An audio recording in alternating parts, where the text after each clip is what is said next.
Okay, may adlaw ko na tong tanang manginigugma ko na mga kaigsunan diha kang Kristo. Si Kristo wala mo gamit niini, si Maria wala mo gamit niini. Dili ni mabasa sa Biblia usa ni kan sulpot nga pagtulunan iya sa yawa ni. Matuban nila maka kuan ko daw kunin makagaba nya madlok dong demonyo ang yawa ni. But ako pa ni sunugon no. Sunugon may pag sunugon. Laing defensor o sakop sa Society of Devils Administration or SDA nga gitukod og tawag ining Amerikano ni adtong 1863 nagbugal-bugal og nanamas-tamas sa mga balaang butang nga giila sa gitawag og mga Katoliko. Actually, sa tinuod lang mga sir ug mga ma'am, di ko matingala sa ingon ani nga actions or actuations nga naman tungod kay kabalo man ko nga ang yawa tilasan gyud na aning maong mga butanga, especially kining Santo Rosario. Di gyud gustong yawa ana. Unsa may reason nga nung dili gyud gusto ang yawa ana? Nga naman kay kanang gitawag og Holy Rosary usa ka nakapag-ampo nga usa ka meditative and vocal prayer nga nagpamalandong or nagapamalandong sa gitawag og pagkatao, pasyon o pagkabanhaw sa atong Ginoong Jesucristo. So ang pinaka-object sa maong Holy Rosary mao ang salvation. So every time ang tao mag-recite sa Santo Rosario, ang iyahang gina-recite ang salvation nga gihimo ni Ginoong Jesucristo. Og si bisan kinsa nga mag-recite ni ina niya uban ang dakong pamalandong sa pagkatao, pag-antos, pagkamatay o pagkabanaw sa atong Ginoong Jesucristo, makahuna-una siya nga luwasod sang Kristo. Ilabi nag iyang i-internalize gud pagsakto ang mensahe sa Santo Rosario na agyoy gitawag og pagbago. Mabitaw nga according sa mga great saints, ingon pa nila kanang maong rosary usa ka nakapamaagi to battle demon, to battle devil. Pagkigbugno sa gitawag og yawa kay ang dili gusto sa yawa mao nga maisgutan ang kaluwasan ilabi na kanang tulo ka misteryo sa kaluwasan nagihimo ni Ginoong Jesucristo kanang iyang pagkatao, ang iyang pagkamatay ug kanang iyang gitawag og pagkabanaw. Grabe, ang yawa ana pertig yung laguta, pertig yung sukua. So, buti pasabot ang naglimin nga gitawag og esensya ni anang maong rosaryo si Kristo. Ang naglimin ni anang maong rosaryo nga kahulugan ang paghimo ni Kristo sa kaluwasan sa tao. So ang yawa di gusto ana kay gusto man sa yawa nga malaglag ang tao. So karon dirita sa gihimo nining ato ang higalang tagak man ni. Ngano man kay sumala pa ni Saint Jude ingon pa niya kining mga tawhana nagbugal-bugal sa mga butang nga wa nila mailhi. Gibugal-bugalan ang maong butang, nagtuo siguro siya nga okay na kayo. Kaya iyan, sunugon ang tawag ining rosaryo.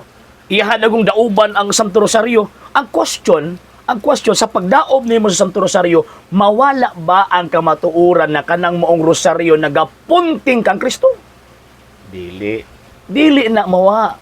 Ngano man kay ang pagdaob nimo anang maong butang nga tablara nga imong gidauban ang pagtuo sa Dios kay ang unang profession of faith sa gitawag og mga Katoliko pag maghupot og Santo Rosario kanang nagatuo ako sa Dios nga Amahan, makagaw mo sa katanan, magbubuhat sa langit ug sa yuta.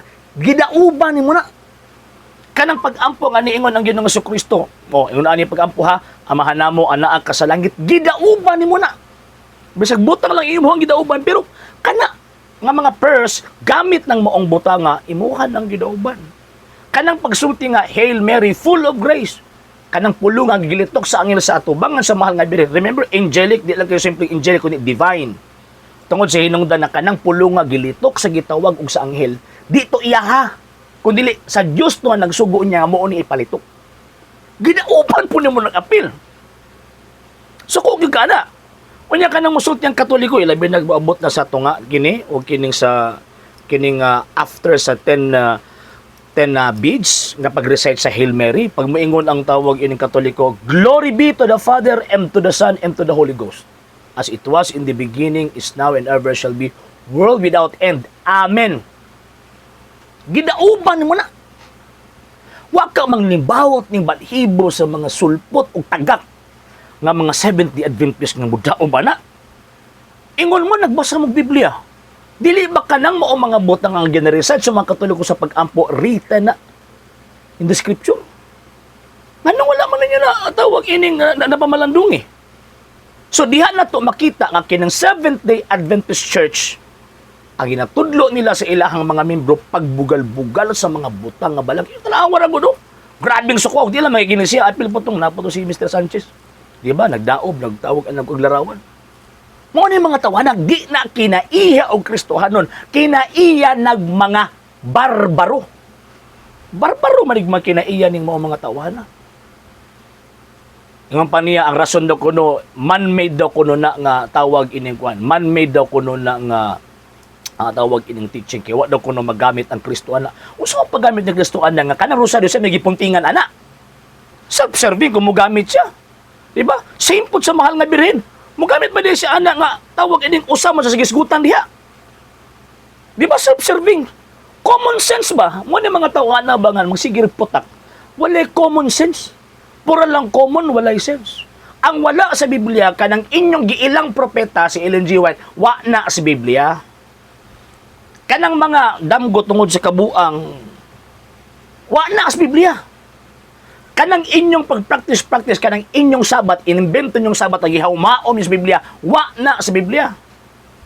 Kanang nito, oman mo na. O, di ba? Ang biblical tawag ining presentation, nga gipaagi sa prayer, inyong sunugo niya. Wa niyo sunuga ang inyong kaugalingon. Nga nagsunod mong tawag ini mga man-made teaching nga gikan sa Amerika. Pero kini mo mga tawhan nasa ko nang giingon, yawa mo yung nagpalayuan ni. Sa hinungdan nga, niingon manggod ang balang kasulatan pagkahimuon kung managkaaway ikaw ang babae mahimong managkaaway imong kaliwat ug ang iyang kaliwat pagatamakan sa babaeng ulo sa bitin ug ang bitin usab magapaak siyang tikod. Mauning mo ang mga tawhana. Mao na pag makadungog mo og 70 Adventist gipanggamit na siya wa. Sa hindi pa po nakapag-follow sa mga pages po natin, i-follow niyo po yung mga pages po natin. RJ Horolansiano II TV Apolia Punto Argumento page, Kuya Apologies TV page, and RJ's Vlog 2022. And pwede rin po kayo mag-send po dyan ng Facebook stars. And also, sa ating po mga channels, sa hindi po nakapag-subscribe, subscribe po ninyo yung mga channels natin, Dalay Catholic, Apologies International Official, RJ Sando II TV, Kuya Apologies TV, and Barrio Kawayan Religious Forum.